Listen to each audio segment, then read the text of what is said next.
Hey, Indian Town, it's Tony Z with Talk About Martin.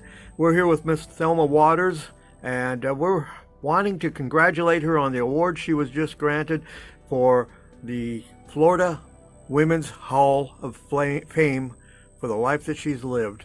And Miss Thelma, I know that you've had an impact on my life, and I hear all the tales about the lives in this community that you've touched and directed and helped bring them young ones up.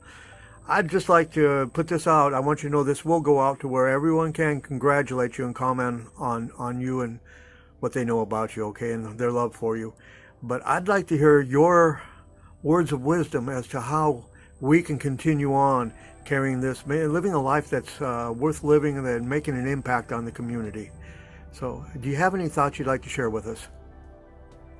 Well, the most impactful way you can make a difference in a person's life is to volunteer, to give of yourself. And sometimes we say, well, I don't have nothing to give, I don't know how to volunteer, I don't know how to do this. But each one of us came to planet Earth with a gift. God give us all a gift.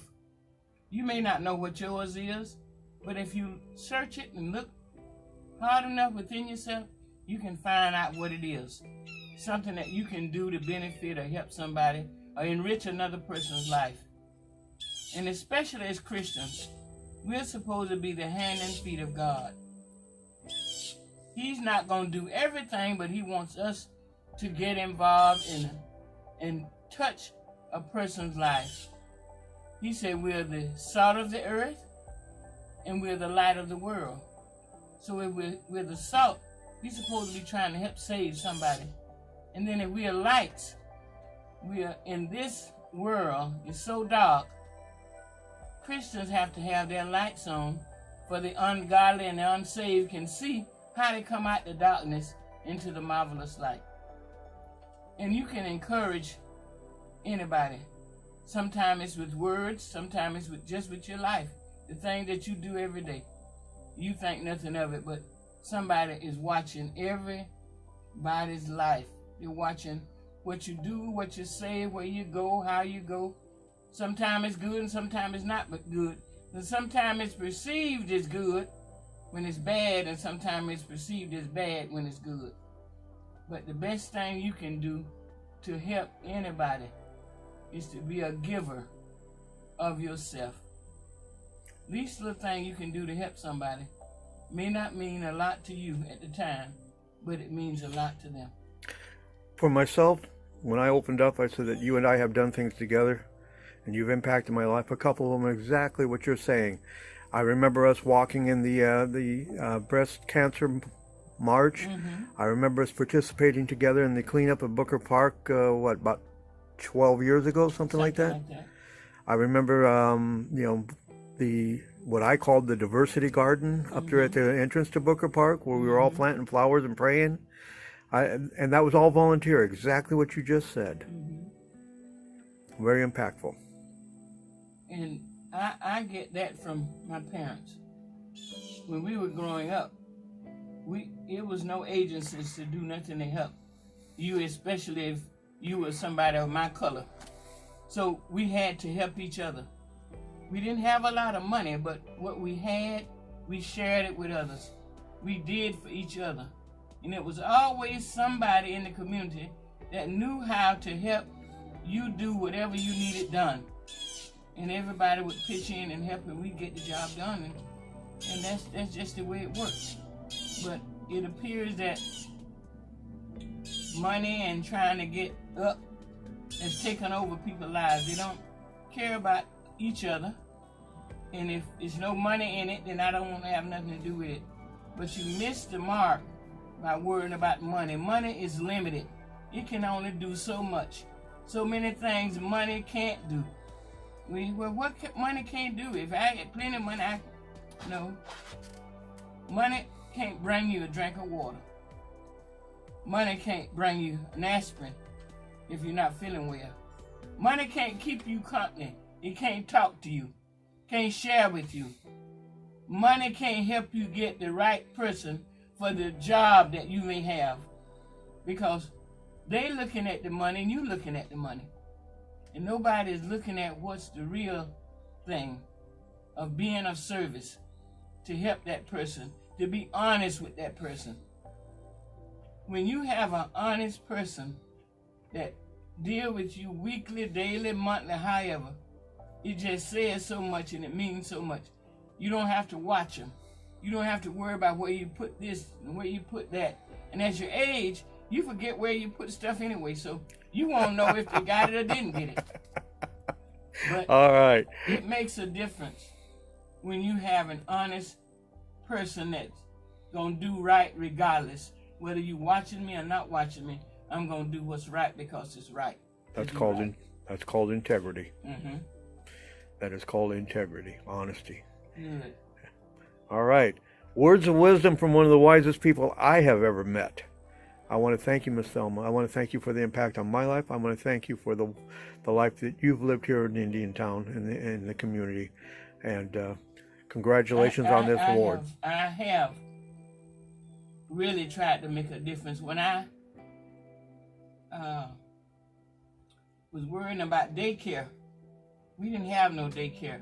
Minute Maid had a daycare center and a library out on Minute Maid's property for Minute Maid employees. Then I went to Frostproof, and they had a big library and a big daycare center in this little place, maybe 10, 15 houses. But I'm thinking the other people that worked there brought their kids in. I said, if they can put daycare centers on farms, why can't we get a daycare center in our community? I don't understand that. Then I started asking around, and they told me about the agricultural labor program, but you need to be on the board, or you need to commit some time, or see what they have to see that you really have that need before they could address it. So I started going to their board meetings. And their board meetings were at night in Winter Haven, Auburndale, Lakeland, Frostproof, and Apopka.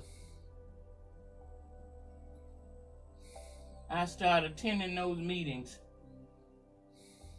I would get there early because I would hope and was hoping that they would let me do my little presentation and so I could leave and come on back home. But they didn't see it that way.